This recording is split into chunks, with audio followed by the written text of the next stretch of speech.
welcome back to another year of paranormal and ghost stories.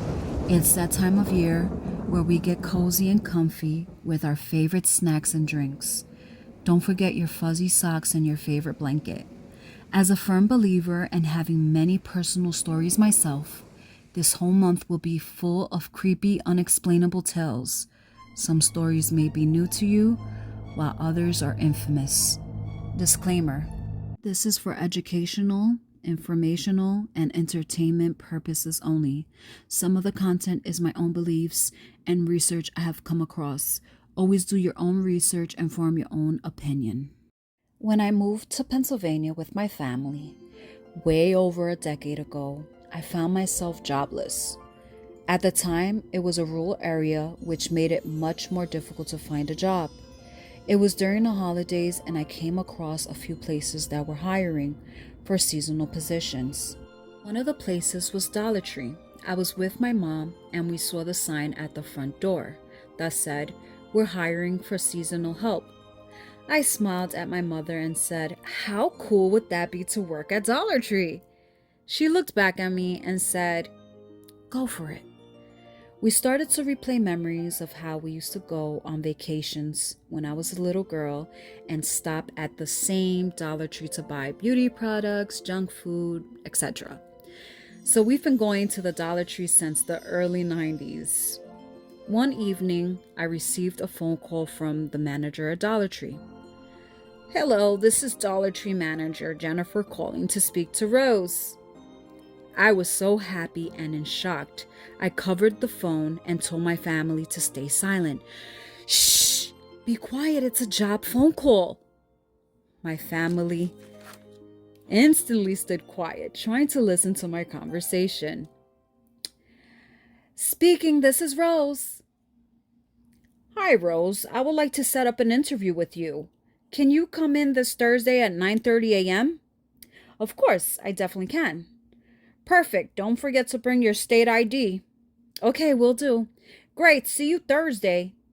"Thank you. See you Thursday." I hanged up and loudly told my family, "I got an interview for the Dollar Tree." My family cheered me on and also started laughing loudly.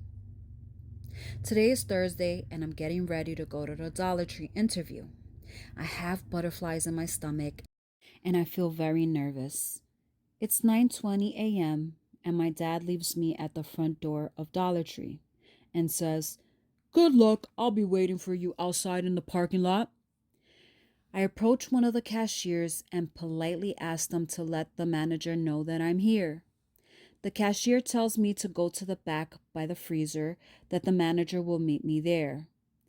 Fast forward, after the interview is done, the manager tells me I have the job. I'm so excited, I'm holding in all the excitement. She tells me, "You will start Saturday at 4 p.m. for the closing shift."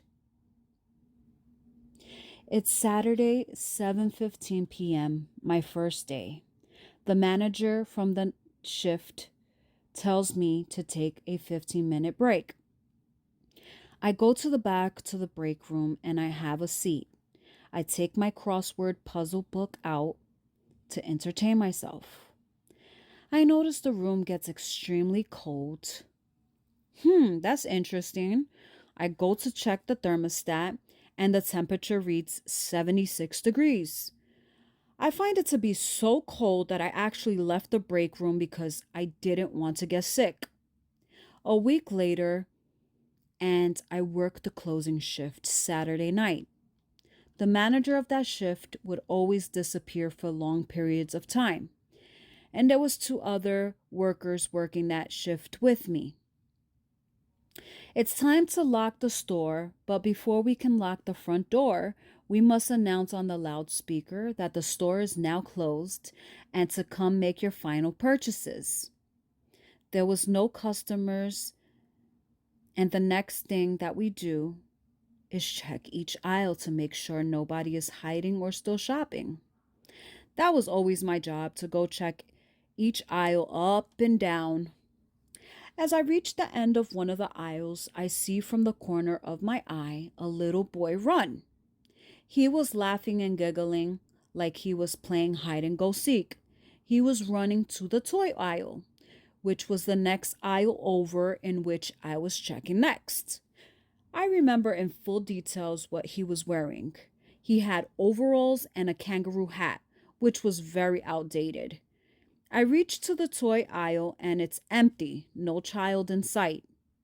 I truly got so worried that a child was still at the store without his parents that I went over to my coworkers and told them everything. Everyone was concerned and we all searched everywhere, up and down, the back of the storage room, the break room, and everywhere we could think of. My manager then told me that there was a lot of paranormal activities at night at the store and that many people have reported different paranormal stories. As I continued to work there, I heard things fall behind me as I walked away. I would turn around and there was no one. I also heard things being knocked over and no one would be there. I had a bad feeling, like I always felt like I was being watched, or like something was standing behind me, or something was following me as I went through the aisles. It was a very uneasy feeling in my gut. Other times, lights would flicker on and off and then stop altogether. I wore a cross necklace for protection and I always said a prayer before and after leaving that store. I don't know the history of the land that the Dollar Tree was built on, but I definitely can say that something was not right. Do you believe that ghosts still linger around? Why was the spirit of a little boy still roaming the aisles? What happened to this little boy? As I cannot answer these questions, I leave you with these questions today. Do ghosts stay around or go to the spirit world? Take care.